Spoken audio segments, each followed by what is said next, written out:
balik lagi sama aku Deris, yang pastinya kita ada di podcastnya Logos nih. Dan hari ini aku nggak sendiri, yang pasti aku bareng sama speaker kita atau narasumber kita yang handal di bagian IT atau di bagian lebih tepatnya di cloud karena Logos ini menjual produk-produk yang berhubungan dengan cloud computing. Nah, hari ini aku bersama Mas Damian nih. Oke, iya. Iya.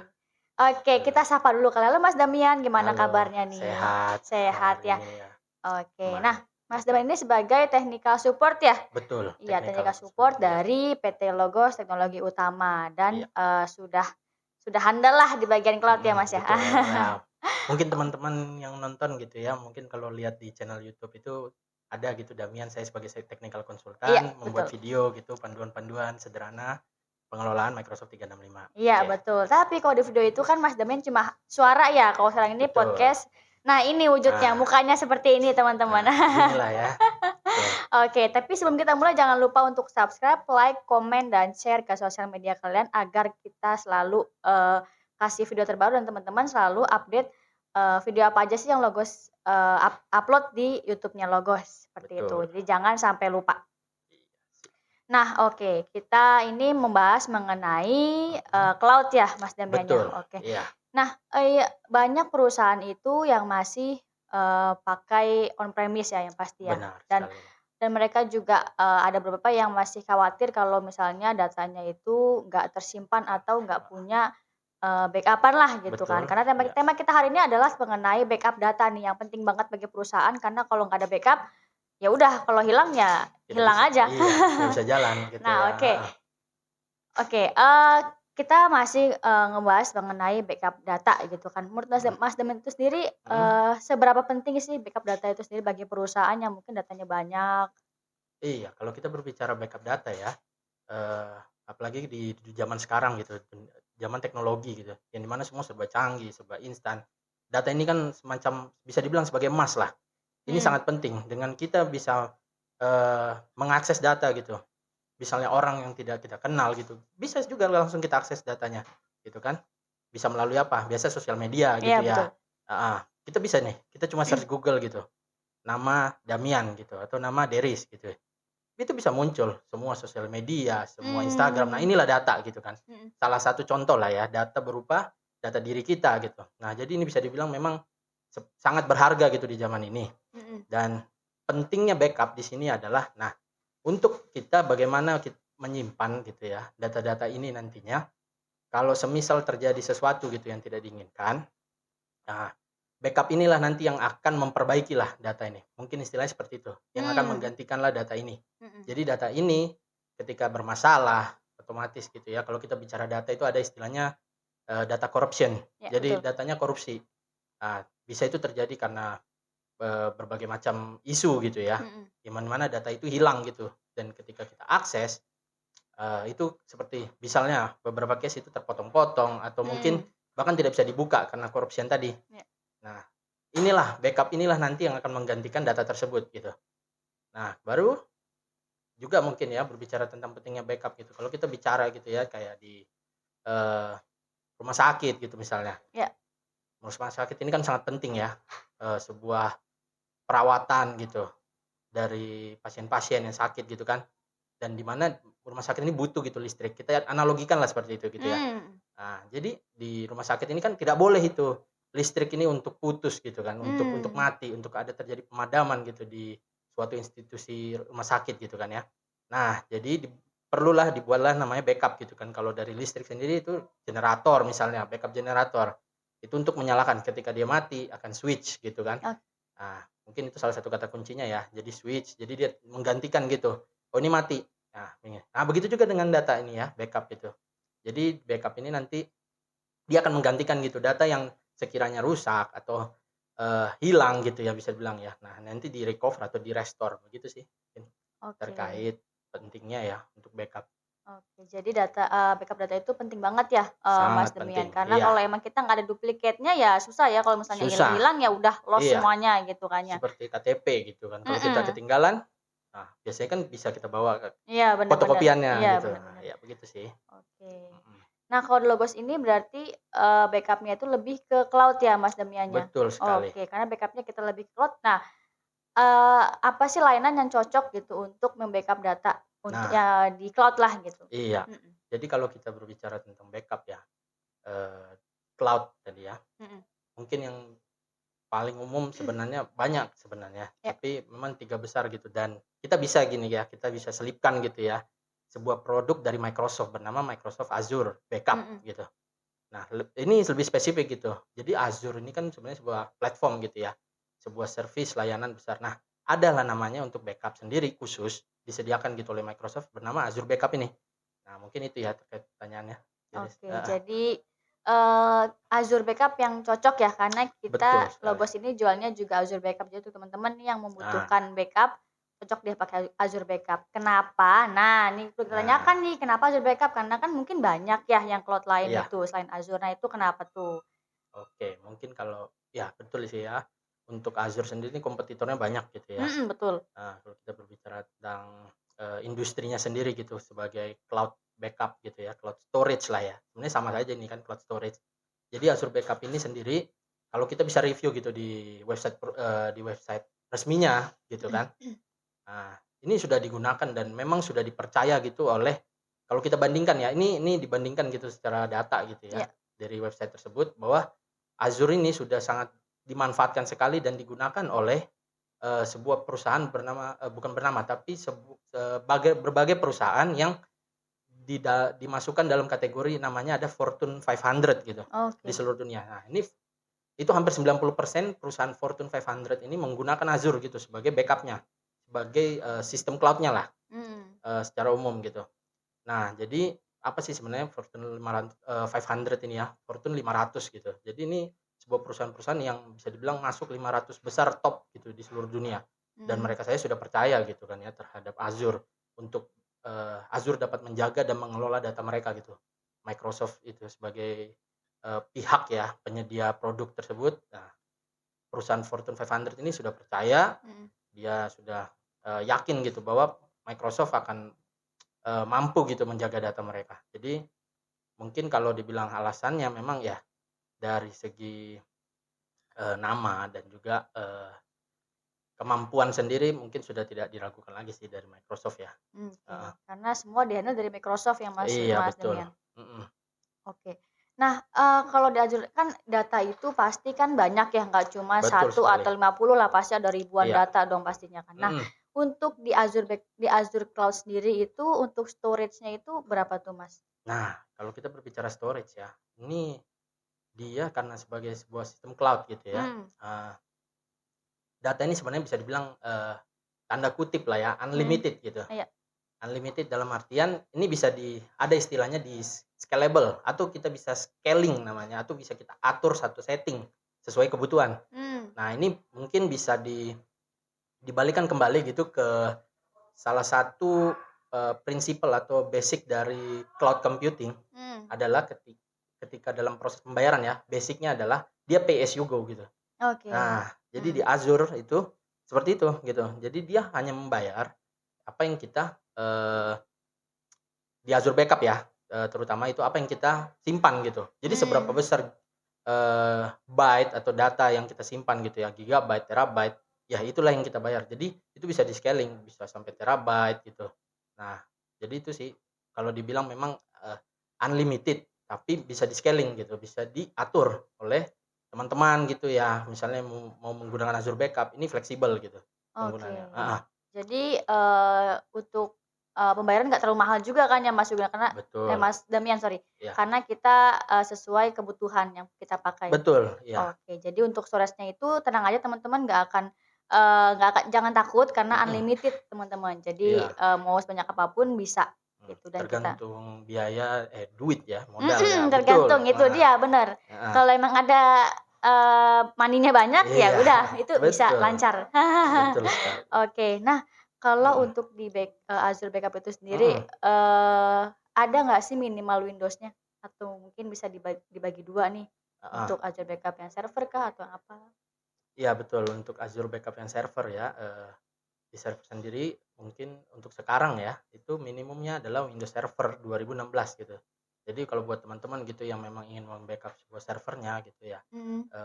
sebuah Windows servernya gitu, ini sudah minimumnya sekarang adalah 2016. Jadi memang biasanya sekarang umumnya eee, menggunakan 2012 mungkin masih ada gitu ya. Itu bisa di-upgrade nantinya ketika memang mau di-backup gitu menggunakan Azure Backup untuk datanya sendiri, untuk server datanya sendiri Oke, gitu. jadi minimal itu 2016 ya? Iya, Kalau di bawah itu berarti sudah tidak di-support lah heeh, kalau betul, dibilang ya. jadi agak sulit ya? Iya betul, Oke, jadi pasti kita emang harus terkendala. upgrade Iya gitu. Oke. Nah, kalau untuk bandwidth, nah itu bandwidth sendiri bisa mengganggu yang lain nggak sih, Mas Damian? iya, kalau untuk bandwidth ya, eee Karena kan takutnya mhm, keganggu nih, iya, sama yang lainnya yang lagi oke. kerja atau gimana Nah, gitu. ya ini mungkin juga bisa dibilang ya salah satu fitur dari Microsoft Azure sendiri. Mhm. Ada istilahnya di mana dia ini, eee, kita kan biasa ya backup ya, kalau kalau umumnya skenario backup, itu kita lakukan di weekend. Iya, betul. Heeh, Mhm. bandwidth ini kan, nggak ada yang make dong, di Iya, kantor nggak ada iya, orang bener, gitu bener, bener. biasanya ya, kalau buat teman-teman juga gitu. Nah, kalau di Microsoft Azure ini, Azure Backup ini sendiri, ada namanya network throttling atau kita bisa bilang itu, perlambatan jaringan Mhm. ya, yang di mana ini sengaja kita lambatkan gitu. Kita bisa setting ini ya, dari Azure Backup-nya sendiri, ketika kita mau melakukan scheduling backup gitu. Mhm. Misalnya mau berapa hari, misalnya nah ini biasanya network throttling atau perlambatan jaringan ini dilakukan memang untuk, kita misalnya atau perusahaan-perusahaan teman-teman gitu ya, mau membackup ya, di jam kerja atau office Oke. hour yang memang Mhm. bandwidth-nya kan pasti padat. Iya, betul, betul. Nah, jadi jadi dilambatkan ini jaringannya dengan supaya tidak memberatkan bandwidth. Nah, jadi teman-teman sendiri gini, bisa setting gitu, sesuai kebutuhannya ya. Mhm. Jadi nggak perlu khawatir gitu buat teman-teman juga ya yang, perusahaannya gitu atau company-nya ingin menggunakan Azure Backup dan ketika proses mem-backup itu ada gitu, sebuah fiturnya yang nggak akan banyak gitu memakan backup. Jadi tidak perlu juga misalnya memang butuhnya gitu ya secara Mhm. policy perusahaan atau regulasinya gitu. Saya maunya tiap selesai hari nih, selesai office day, Mhm. oke, kita backup gitu data. Nah, itu bisa gitu dengan network throttling. Jadi saat jam kerja gitu, itu no problem sih.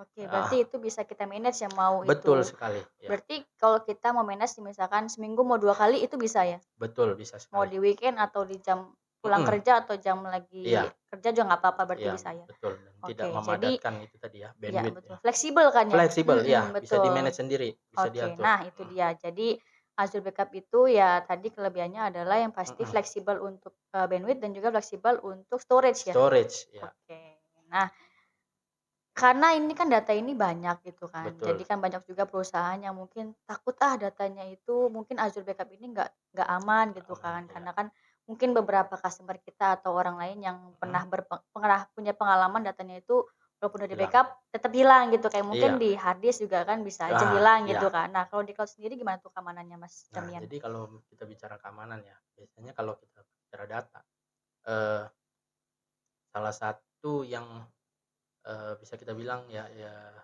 worry lah, kekhawatiran dari Mhm. user gitu ya, end user sendiri gitu atau pihak perusahaan sendiri itu kehilangan data dan juga ransomware ya. Iya betul. Heeh, jadi data ini dicuri gitu kan menggunakan virus gitu, ransomware atau kehilangan data ini, akibat dari human error. Betul, itu yang Heeh, paling sering sih biasanya. betul. Nah, itu paling sering ya kalau untuk kalau kalau misalnya tidak yang paling simpel lah, tidak sengaja gitu gitu kan ketika kita kerja, "Loh kok hilang ini datanya?" Nah, eee, Azure ini provide gitu, kalau kalau terkait tentang human error tadi berbicara ya, bisa kita bilang sebuah proses deleting folder yang tidak kita inginkan gitu ya, Mhm. misalnya ya, tidak sengaja gitu dilakukan. Nah, ini untuk di Microsoft Azure Backup ini ya, ini data di-retain atau ditahan gitu, ketika kita delete itu nggak langsung permanently delete gitu, tidak Oke. langsung permanen itu Mhm. hilang gitu begitu aja, tapi di-retain selama 2 minggu.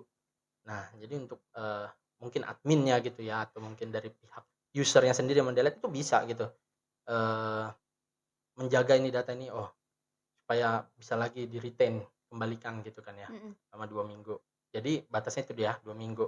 Lalu terkait tentang keamanan datanya sendiri dari ransomware mungkin, paling umum adalah, keamanannya di mana data ini dienkripsi gitu ya. Oh di kampus, Jadi di-randomize data ini sehingga, eee, biasanya itu namanya ada end to end, user encryption ya. Mhm. Jadi data ini ketika kita hanya bisa gitu ya diakses oleh user tertentu gitu, eee, misalnya orang ngambil nih ransomware gitu kan ya, dia bisa ambil itu data tapi ketika dia buka dia tidak akan bisa gitu dibaca gitu, karena ini semua random karakternya Oke. ya, jadi karakternya Mhm. ini random. Nah, ini juga data jadinya, sulit untuk dibaca kecuali oleh penerima atau mungkin yang memang punya akses gitu ya, Oke. authorized access Jadi, tadi. mungkin Heeh, ada kuncinya kali, ada key-nya. betul, Oke, jadi walaupun, tahu gitu ya, walaupun kita sama heeh, satu satu divisi gitu, tetep aja nggak bisa dibuka kalau kita nggak tahu kuncinya ya, Mas Demian? betul, ya. Oke, kalau, ada nggak keamanan lain gitu, mungkin dari Microsoft-nya kah?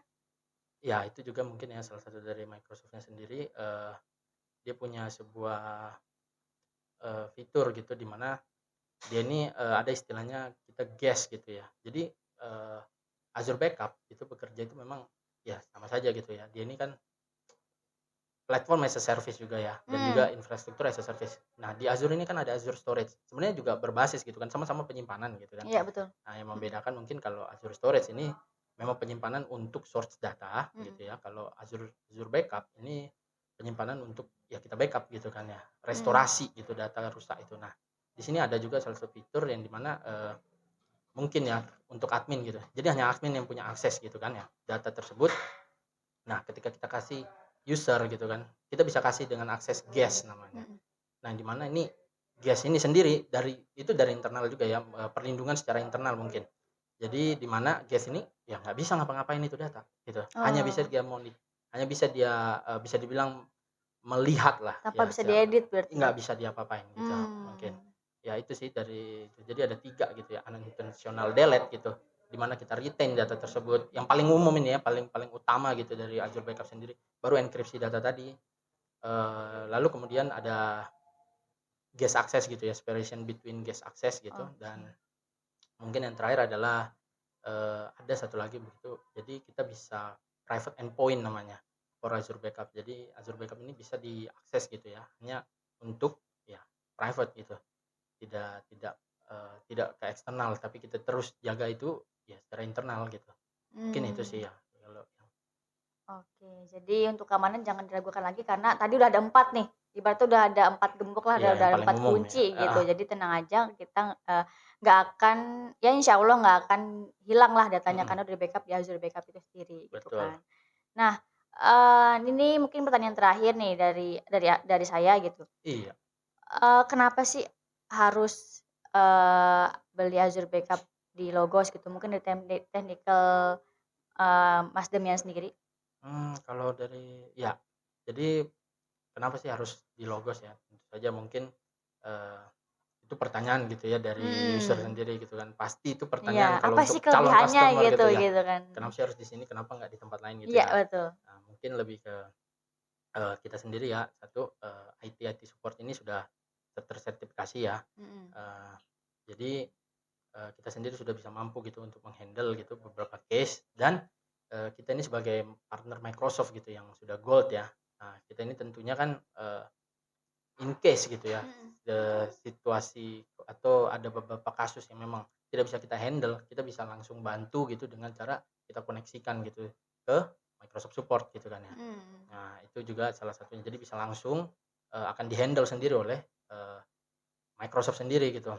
Nah, jadi mungkin itu sih ya beberapa ininya, dan juga, mungkin kalau terkait biaya ya, nah bisa langsung gitu dihubungi sama sales terkait gitu, Oke. Nah, secara untuk teknikal yang pasti sama Mas Damian dan juga tim lainnya dari betul, Logos ya? iya, Oke. kami Oke, nah mungkin ada lagi mau tambahkan Mas Damian tentang Azure Backup?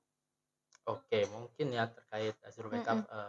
oh sama satu lagi ini yang penting ya, ketika kita bicara Azure Backup sendiri, ini sebenarnya, data ya, data ini direplikasi sebenarnya. Mmm. Ketika kita ambil misalnya contoh dari on premise gitu, Mhm. server on premise ini data kita diambil oleh, Azure Backup gitu ya, untuk dipindahkan gitu kan ya ke Azure Backup. Sebenarnya bukan dipindahkan, tapi kita copy data tersebut, kita replicate gitu, ke Azure Backup, ke data center dari Microsoft.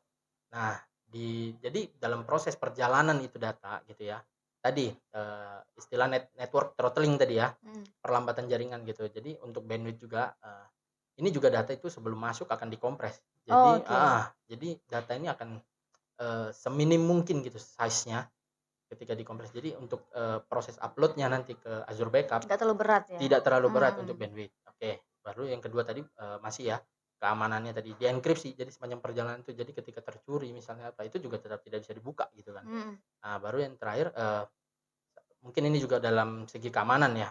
Jadi di Azure ini kalau kita bicara ya, zaman sekarang gitu, gempa, Iya, heeh, bener bener bener. bencana-bencana Mhm. gitu kan ya. Nah, di, Azure Backup ya, ada semacam regulasi gitu penyimpanan atau keamanan. Bisa dibilang juga salah satu jenis ya keamanannya, bahwa data ini direplikasi di 3 copy gitu. Mmm. 3 copy di data center yang berbeda gitu. Mmm. Nah, biasanya ini, ada beberapa case saya, lupa gitu ya, tapi dia akan saya lupa jarak tepatnya gitu, tapi dia akan tersimpan misalnya, yang paling dekat di kita gitu, data center ada di Singapura gitu Iya. ya. Data itu akan tersimpan di Singapura gitu. Kan karena semakin dekat data maka semakin cepat kita akses biasanya. Nah, Mmm. replikasi ini dilakukan nanti beberapa, eee, hundred miles gitu atau Mmm. ratusan mile dari, Singapura ini. Tersimpan Mmm. juga data kita di situ. Jadi semisal Oke. ini data center di Singapura ini fail gitu Mhm. terjadi, atau misalnya, Rusak gitu lah, rusak heeh. ya, bencana alam atau segala macam Mhm. gitu kan ya, yang kita tidak tahu gitu penyebabnya Mhm, tiba-tiba bener. terjadi gitu kan ya. Nah, ini nggak perlu khawatir, data itu masih ada gitu dan akan bisa diakses kembali, ya tadi, dia akan ngambil gitu dari data center lainnya. Nanti ada juga per ininya, sampai 3 copy gitu ya. Heeh. Oke.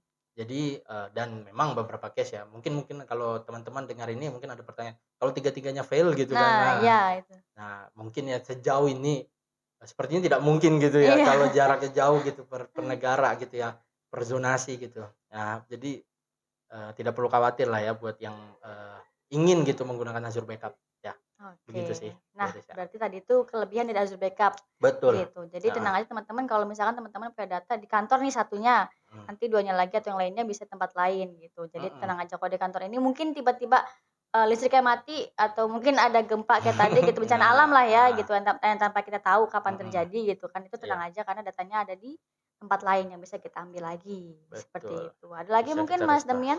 Mungkin itu aja sih Oke, dari saya. jadi untuk podcast mengenai Azure Backup dari Mas Damian itu cukup, sampai di sini.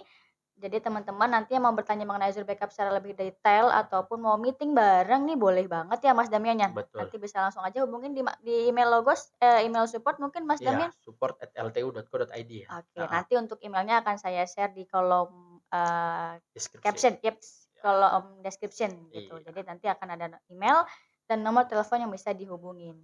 iya, Oke, karena kita sudah selesai nih untuk podcast hari ini, jadi mhm, dari saya juga cukup sekian. Mohon maaf bila ada salah-salah kata nih, dan juga dari Mas Demian udah selesai juga ya?